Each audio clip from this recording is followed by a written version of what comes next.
Hey guys, Jeff Shoemaker, broker owner of Remax Agility here in Oley, Virginia. Today we're on step 8 of the home buying process. These are going to be some of the things you're going to be doing the day before and the day of closing, and even a couple things you'll do after you close. So the first thing that I'd like to talk about is what you're going to do in the day leading up prior, a couple days before. If you've negotiated any repairs or anything to be done to the property with the seller and they're supposed to complete those items, you do want to go out and make sure those items are taken care of and they are completed. I would also say that unless you're meeting the contractor who's done the work or you've seen them do the work, you also want to get copies of all of the completed invoices that show that not only they are paid, but you also want to make sure you contact those contractors and make sure they in fact did the repairs. I've had a number of times where sellers have provided invoices for repairs that turned out to be proposals from a repair company or a handyman service, and then we found out after the fact that the seller actually was the one who did the work, and the contractor who was on this invoice provided at closing had not done the repairs to the property, which is an issue because the contractor is not going to warranty any of that work unless they in fact did the repair and were paid. So that'd be something you'd want to check out. You typically, in most contracts, if you're in our market, you're going to have 7 days for an inspection. These are 7 days prior to closing that you'd go out and inspect and make sure that these repairs are completed. The next thing is you're going to want to do a walkthrough, typically the day before or day of closing. You want to do it as late as you can before closing to make sure that nothing has changed with the property in respect to condition. If you're buying a home and the seller is moving out and they have a lot of furniture and heavy things, or they have anything in the house that would cause damage or could cause damage as they remove those things from the house, you want to make sure you go through and there's no holes in walls or scratches on hardwood flooring or anything that's been damaged or broken, because those are things that you would need to negotiate before closing on some type of walkthrough addendum or contract addendum that's going to state that money will be either escrowed or that you're going to do delay closing for those things to be repaired. I've got some horror stories behind things I've encountered as a listing agent and as a buyer's agent on those types of things, and we've gone to properties and gone to do our walkthrough and found everything from missing appliances to old appliances that were replaced as part of our home warrant or our home inspection, and those old appliances were left in the garage, and the seller's intention was to put them on the curb and wait for the trash company to pick them up, and that was never going to happen. So those things can be really difficult, and as an agent you don't want those things to happen, because your buyer is not going to be very happy with you if after closing you've given them advice to do things or allowed them to move forward on a transaction when things the other party should have done have not been done, and then they're left with the mess when it's over. So we definitely don't want that to happen. We want to do a walkthrough addendum as well. Even if there's nothing found, you still should do a walkthrough addendum. As a listing agent, I like to have them because I could have something to look back on later if a buyer comes back a week or 2 weeks or a month later and says, hey, this wasn't fixed or this wasn't done and we want you to pay for it. I can present that walkthrough addendum and say, listen, you signed off on it, so we're not going to do anything. I will tell you that just having things wrong is not a walkthrough item, and this is something I deal with as a listing agent, probably more than I deal with as a buyer's agent. But I've had situations where the home inspection was done, property was looked at, the buyer had plenty of time to look at the property. There have been rugs on floors. Under those rugs the floor was discolored or damaged. That's not a walkthrough item. If you had the opportunity to do an inspection and you didn't look under those rugs or under furniture, it's going to be really hard to prove that those things weren't already there when you made your contract on the property. This is why it's important in your contract when you stipulate when the condition of the property will be established. This is the line in history prior to closing that you're going to say the condition cannot change. And so if you have date of offer, then it's going to be whatever the condition is, the date of the offer. If you put date of home inspection, then that would be your date as well. There are plenty of things that also can break in the process or stop working before closing, those would be walkthrough items, because if both parties were under the understanding that the furnace worked, or the dishwasher worked, or the refrigerator worked, or the ice maker worked, and then the day that you go to do your walkthrough, if those things are now currently not working, well, those would be walkthrough items. But if it's something like inside of a closet there was a hole in sheetrock that was clearly there when you made your offer, that's not a walkthrough item. So I do have a lot of stories and lots of arguments I've had with people over that, but as an agent, you're going to really be the promise keeper. Whatever is in writing, whatever they have agreed to in their contract, is what the agreement is, and you want to read those carefully.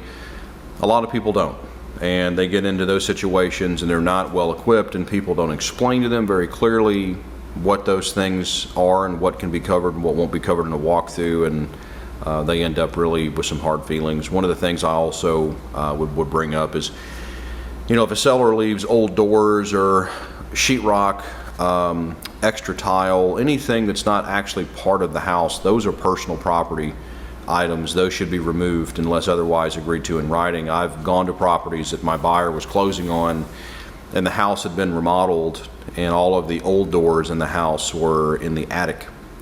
Now, they're very hard to get out of the attic. I'm sure they were even harder to get up there, but the problem we were going to have is that these big, heavy, solid doors, though they were, I would have really preferred they had been installed in the house than the decorative cheap doors that were installed. The buyer really didn't want them and didn't want to pay the money to have them refinished and installed, so there was no need for them to be in the property, and the contract said that the property will be free and clear of all personal properties and debris before closing. So we made the seller send someone back out and remove those doors. Of course, the listing agent wasn't really happy about it, but that's what they've agreed to. Sometimes you can let things slide, but then I have to have that conversation with the buyer that, okay, well, if we say they can do this, we can't go back later and say no. Once we close, it's over. So those are things that are important to explain. The next thing would be, once you've closed and everything that you're signing reasonably matches what you've got in your closing estimate and your disclosure to close that you got before, you're typically good to close. All the money's been sent. We talked about that in the last step. You want to make sure that as a buyer that everything goes on record. So if you're closing on Thursday or Friday, you want to make sure you follow back up with the title company, make sure that it did go on record, because once it's on record, notice has been given to the county and it's recorded, you're the owner of the property. You also want to make sure you get a copy of the deed that you're signing or that you're getting in your closing, what's recorded at the county. The title company will prepare the deed conveying ownership to the buyer. I've had a number of closings in the past at title companies some years ago where we literally had people that didn't receive their documents from closing till months later. So it's something you want to stay on top of and make sure when you're at closing to organize and coordinate the delivery of all of those documents that they should get after closing. The next thing is you want to make sure all your utilities were transferred. In the previous step, you had ordered for them to be transferred, but you want to make sure they are in fact transferred. I have had situations where one utility wasn't transferred and they ran 4 or 5 months, and because the previous owner was getting their bill at a different address or an appeal box, the current owner who bought it wasn't getting copies of those utility bills. They were going to a different address. That address maybe got changed or they weren't checking it, and then all of a sudden there's this mystery utility bill that hasn't been paid for 3 or 4 months, and the utility bill is attached to the property and they could lien the property. So you want to make sure those things get transferred and they get completed. Now the next thing is you want to go to the post office and you want to make sure that they know you've changed owners. You bring your closing documents. They may request some of it or want a copy of your closing disclosure, your ALTA. That way they can change everything over to your name, make sure that the previous owner's name doesn't show up on it so you don't get their mail. You will still get some of it. All that gets done, typically you're in good shape. The next thing you want to do is you want to make sure you change all of your accounts, or all of your addresses on your accounts for your own mail, because you don't want your old address getting your mail. You know, all these things that we do leading up to closing Some are mundane and seem really simple, but they're things that, if you're going to be receiving something important and you don't, then it's a much bigger deal and an issue for you later. But I will tell you that, walkthroughs are important, making sure the property is in the shape that it was in when you wrote your contract, and that you are in fact closing on what you thought in your mind you were buying, I would think would be paramount. There's nothing worse than, I've give you some kind of a really quick little horror story. Is I had a property that we were representing a buyer on, and all of the appliances in the house were higher end appliances for the type of house. They were all stainless steel GE Cafe appliances. They were beautiful appliances, everything matched. The day we go to do our walkthrough, the appliances are still stainless steel, but the refrigerator in the stove has now been changed with a GE profile. Now, I'm not sure why they went through the trouble of changing those things out, or why they would do all that for appliances that were old, that were already in the house for a number of months, but they did. But the buyer specifically liked those appliances because the cafe oven had 2 ovens and 6 burners, and the one they put in had 4 and 1 oven. The refrigerator they replaced was a side-by-side like the previous side-by-side, but it didn't have some functionality and some stuff that the cafe one had. So there was a big deal about those appliances, and we had to go back to the seller and say, listen, if you don't put the other appliances back in the house, we're not closing. And if you don't close with the property in the condition that we both had agreed on, then we're going to seek litigation and hire an attorney, and we're going to sue you. So those things can happen.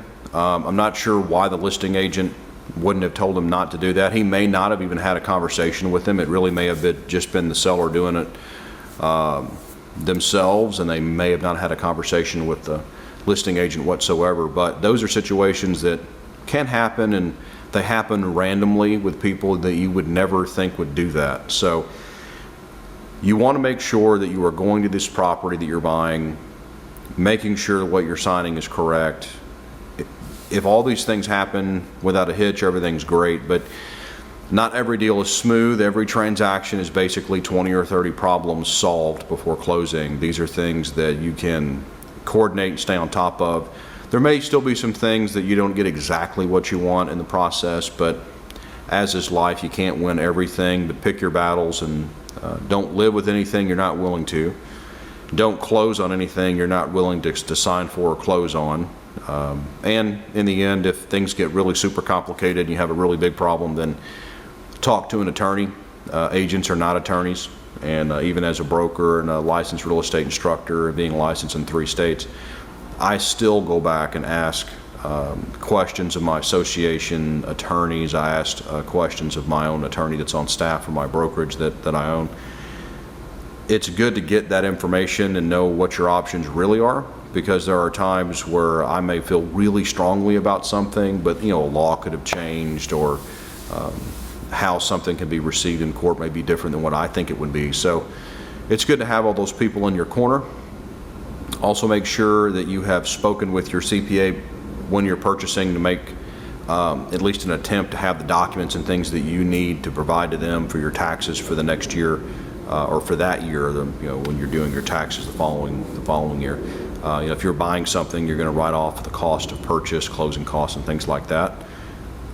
You want to make use of those things and pay as little taxes, obviously, as you can. So this will conclude our home buying process. The next set of videos are going to be a little different. I'm going to be doing agent education videos, and then here shortly, I'd say in the next month, I'll go back on and do our selling process for sellers in our market. But I didn't want to kind of dive into agent education and kind of an attempt to give a dose of truth behind how our business really works, how agents get paid, what they actually do for a living, what our jobs actually are, because I think a lot of times the public doesn't necessarily value what we do, and that's not because we don't have any value. It's because we haven't had we haven't been really good as, I think, as a body of agents and associations at conveying the value of what it is we provide and what we do. And I think that these videos will hopefully help with that, at least with our clients that